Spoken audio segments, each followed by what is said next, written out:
satu lagi nih yang menarik dari kehidupan beliau. Beliau itu sebenarnya adalah asli dari Bandung, kelahiran Bandung. Cuman sekarang beliau status kewarganegaranya adalah Kanada. Kenapa begitu? Lalu lantas bagaimana sih perbedaan di Bandung sama di Kanada? Dan apalagi di kondisi pandemi sekarang itu gimana sih bedanya di Bandung sama di daerah Kanada sana? Ayo mari kita simak penjelasan dari Bang Herda ini. Tergantung kota sih ya kalau buat public transportation. Oh, yang saya lupa nyebutin sih sebenarnya kalau sama sih di US sama Kanada kurang lebih sama sih. Community populasinya itu benar-benar diverse banget gitu. Kalau di Indonesia juga kayaknya sekarang udah mulai lebih diverse sih dibanding zaman saya dulu waktu tahun 90-an, tahun 2000-an gitu. Kan dulu kesannya kita kalau di Indonesia mah ngelihat orang bule kayak aneh gitu kan. Ada orang bule gitu di jalan, ketemu di jalan tuh gimana gitu. Sekarang mah pasti udah jauh lebih banyak gitu. Nah, kalau di sini tuh kayak di tempat saya gitu, di rumah saya sini, saya di neighborhood banyak banget gitu orang-orang tuh yang beda gitu. Ada orang kulit hitam lah yang dari Afrika, ada orang yang ngobrol Spanish gitu yang dari Brasil atau dari apa segala macam gitu. Itu benar-benar beda banget gitu sama waktu di Indonesia dulu gitu kan. Jadi itu sih ya bisa-bisain diri sendiri aja ngebawa supaya bisa gaul sama different kind of people lah.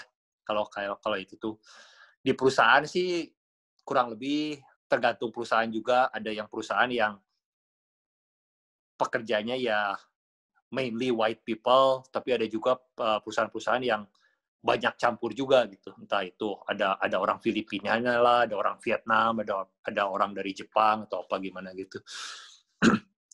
Kalau public transportation sih tergantung kota ya, memang kalau di kota kecil gitu ya susah juga. Kayak saya sih tinggalnya kan kayak di suburb, jadi nggak benar-benar di Ottawa-nya gitu. Sekitar setengah jam lah, 40 menit dari Ottawa. Ya mau nggak mau kemana-mana harus pakai mobil juga gitu. Tapi kalau udah masuk ke kotanya, udah masuk ke Ottawa-nya, kayak bis, apa segala macam gitu, biasanya kalau pas summer, kayak spring gitu-gitu sih, mereka selalu on schedule gitu. Tapi kalau winter, kadang-kadang suka banyak yang telat juga, banyak delay. Apalagi kalau udah mulai kayak heavy snow gitu-gitu kan, winter storm, segala macam gitu. Sering banyak yang ini. Transportasi sih kayaknya masih kalah lah dibanding kayak sama Jepang atau Eropa gitu-gitu. Orang-orang sini sih, apalagi kalau di Kanada itu populasinya kan tipis banget kan, nggak terlalu banyak.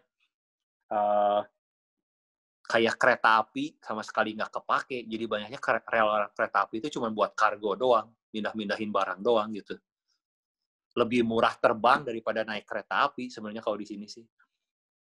Kalau di US, sama di US juga ya kereta apinya nggak terlalu kepake dibanding di Europe sih. Europe benar-benar well advanced kalau in term of kereta api sih. Peluang kerjaan sebenarnya ya pasti lebih banyak di Amerika lah, peluang kerjaan, karena mereka jauh lebih banyak perusahaan-perusahaan di sana gitu kan. Sama populasinya juga jauh lebih banyak. Tentu untuk mencapai karirnya hingga saat ini dibutuhkan suatu keahlian dan kemampuan yang khusus gitu.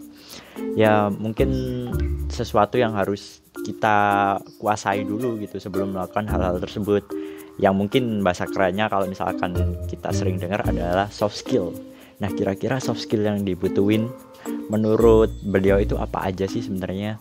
Dan kiat-kiat beliau dalam berpendidikan dan berkarir itu bagaimana sih? Kita simak. Ini yang paling penting sebenarnya type. Wah, kalau misalnya soal itu sih yang pasti sama-sama inilah soft skill harus punya. Pasti kamu zaman sekarang sih perusahaan-perusahaan kan pasti selalu nge-emphasize gitu. Oh ya, bukan cuman buat otaknya doang gitu, tapi harus punya orang. Kalau misalnya nyari pekerja yang bisa gaul juga gitu kan, bisa get along sama orang-orang yang lain gitu. Jadi kayak soft skill gitu-gitu ya memang penting. Kalau misalnya ada seminar-seminar yang kayak gitu, yang bisa itu, ambil lah kalau misalnya punya kesempatan gitu kan. Karena sama itu juga. Jadi kalau misalnya pas ngirim resume atau ngirim CV gitu, itu jadi added value gitu, jadi nilai-nilai tambah gitu kan. Kalau dari segi IP kayak nilai gitu, yang kayak gitu sih selalu debatable kan, pasti ada orang yang bilang IP nggak terlalu important, tapi ada juga orang yang bilang ya kalau dari pandangan saya sendiri sih ada IP minimum yang harus dicapai gitu, jangan terlalu rendah amat gitu, jadi cuman asal lulus doang, kadang-kadang nggak cukup juga gitu. Kalau menurut pandangan saya sendiri sih ada yang oke, prestasinya harus ya lumayan lah gitu, nggak perlu jadi super bright, tapi lumayan cukup. Nah terus yang kayak ekstrakurikuler gitu-gitu aktivitasnya, entah itu jadi aktif lah di organisasi apa, atau entah itu ikutin seminar ini, ikutin seminar apa, atau training, yang kayak gitu yang bisa dijadiin buat alat jual gitu ketika ini. Hanya yang saya benar-benar ngelihat kontras banget bagi kita gitu, orang entah itu orang Indonesia sama orang-orang di sini tuh presentation skill beda banget jauh. Dulu waktu kita pertama datang ke sini tuh kan pas lagi ngeberesin research tuh harus ngasih presentasi 2 kali gitu selama ngeberesin master tuh. Jadi kayak semacam progress report lah, jadi presentasi ke semua murid-murid sama profesor-profesor juga gitu. Nah, aku lihat sih kalau orang-orang yang kita gitu, yang dari timur tuh biasanya presentation skill-nya kurang gitu. Karena kalau ngeliatin kurikulum yang S1 gitu di sini ya, entah itu yang teknik gitu, jurusan teknik, mereka tuh nge-emphasis banyak banget ke presentation skill kayak gitu.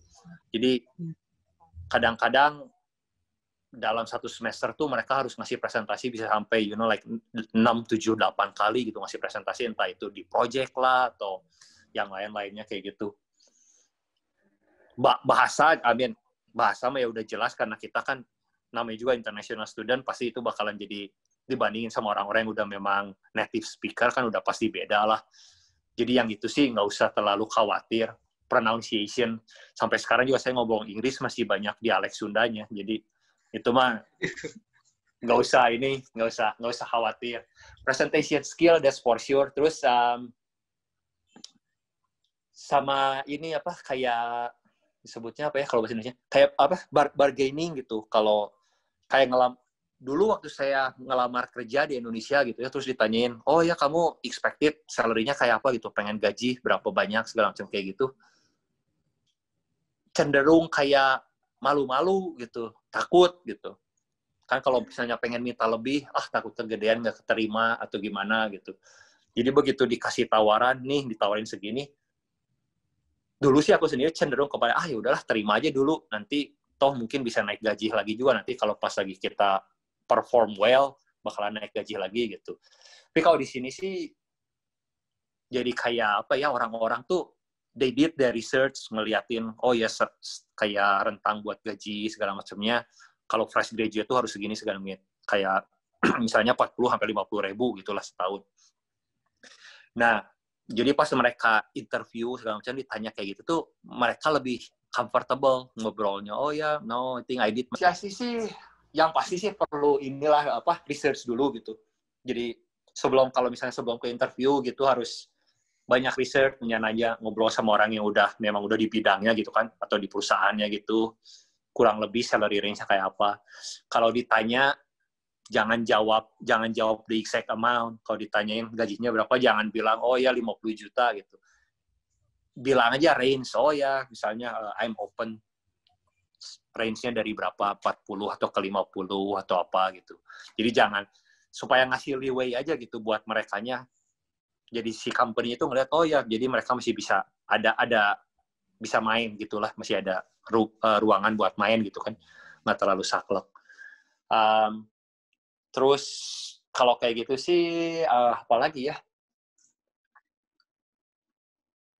yang kayak gitu ya, paling balik-baliknya ya sama juga, lebih ke arah gimana kita ngejual skill kita sama ngejual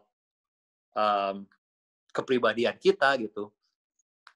Karena di sini sih biasanya nggak ada tes ya dulu.